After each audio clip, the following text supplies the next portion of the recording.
Sa kabila ng matitinding hamon at lumang kalakaran sa politika, sa pamamagitan ng tiyaga at galing na pamamaran, nagtagumpay si Mayor Vico Sotto na putulin ang maruming tradisyon sa kanilang lungsod.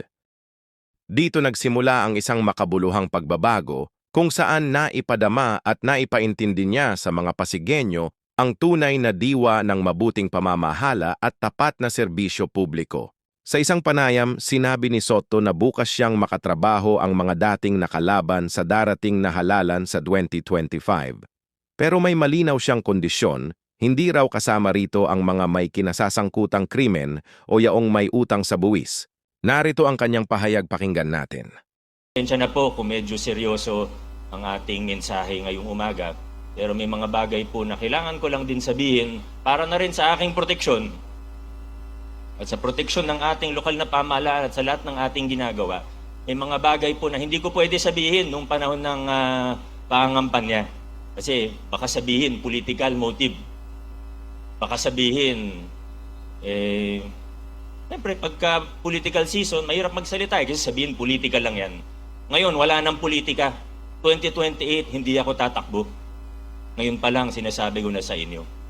Kaya malaya akong gawin kung anong tingin ko ang tama. Hindi nyo masasabihan na may bahid ng politika. At yung hindi ko masabi nung campaign period, na ngayon, pwede ko na pong sabihin, sa lahat ng aming katunggali, we extend a hand of peace, we extend a hand of unity. Kung maaari, magtulungan tayo para sa ikagaganda ng ating lungsod. Ngunit,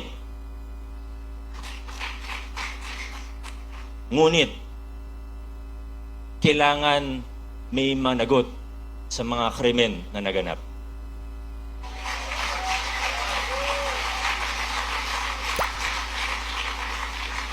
Una na po dyan, nag-viral lang yung building permit na yan pero hindi naman yan yung talagang problema.